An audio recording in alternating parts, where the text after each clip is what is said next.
Heidi, you've been to 2 hospitals so far. What's it looking like? Yes, indeed, Shahan. We actually started this whole process about 2 days ago when we decided to go to a vaccination centre here in Johannesburg, Charlotte Maxeke to be specific.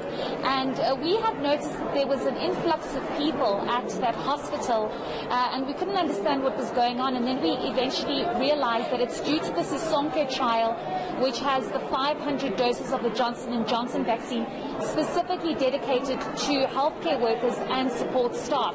We later on went, we went to the same vaccination centre today where we saw very angry people saying that they had been queuing for hours on end, they had been there the day before and they still had not been vaccinated.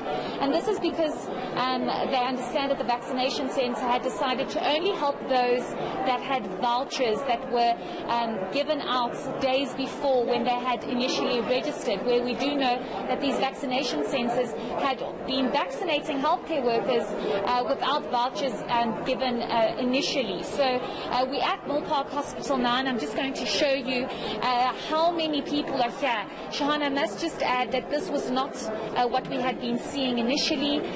There were a lot more people, but we do understand that people have been assisted. We also know that Mill Park Hospital has been given an additional 500 doses, so they are expecting to vaccinate just under 3,000 people today alone. Of course, they have seen an uptick in the people wanting to get vaccinated, and they are trying to assist as many people as possible. It's very difficult to social distance in this kind of environment, but they are trying to enforce it and create 2 separate lines, those who have vouchers and those who don't have vouchers, to be re-registered and assisted. But of course, it's important to highlight that it should only be healthcare workers and support staff. And that's why there's concern about those jumping the queue. Yes, Shahan, and this is something that we've actually posed to Mill Park to say that ENCA has received numerous reports, and we actually saw it for ourselves, where people were coming, bringing their parents in and saying they want their parents to be vaccinated. Mill Park saying they do believe certain people fell through the cracks, but the responsibility lies on the individual to be honest and truthful, as if they are not healthcare workers or do not work in the health space, they are essentially taking a vaccine away from somebody that should be getting it, that's in the health space or support staff. We spoke to the vaccination manager here at the site, and this is what he had to say with regards to that. Everyone is desperate for the vaccine, everyone's keen on the vaccine, and we fully understand the people's desire to be vaccinated. We certainly appreciate that. We also appreciate our role that we have to play in society in terms of vaccinating as many people as possible. To your point about the who should be vaccinated, who shouldn't be vaccinated, we obviously are in a phase of the process with the Johnson & Johnson Sisonke trial, but we are still vaccinating healthcare workers predominantly.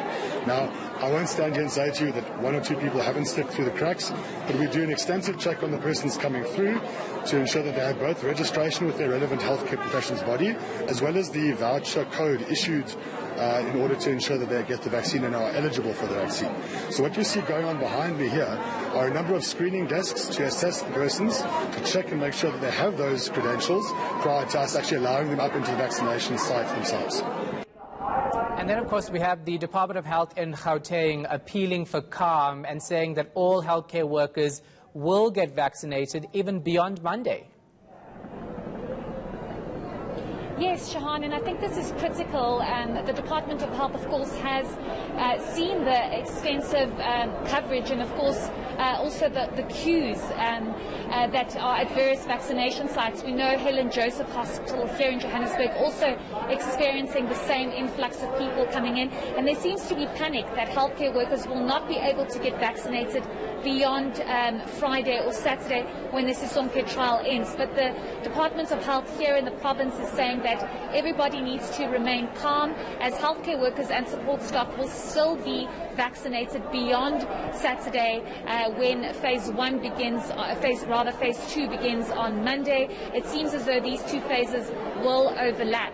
But of course this message might not have trickled down to the various healthcare professionals and support staff, because the numbers we are seeing, we understand it's thousands that want to get the vaccine. And also, Shahan, I just want to add that we actually witnessed a support staff healthcare professional that brought their 96-year-old parents to get the vaccine here at Mill Park Hospital, and they were turned away. They were told that it is unethical and it is not their turn to vaccinate their parents. As much as there is a need and a demand to vaccinate those that are most vulnerable and at risk, there are phases for a specific reason. The Sisonke trial focuses specifically on healthcare workers and support staff, and it is established for that very reason. So come phase 2 on Monday, we know that the National Department of Health is saying they are ready to roll that out. We still don't know where, when, what time, but hopefully those details will be provided. All right, we're going to leave it right there. Heidi Jacques at the Mill Park Hospital in Johannesburg.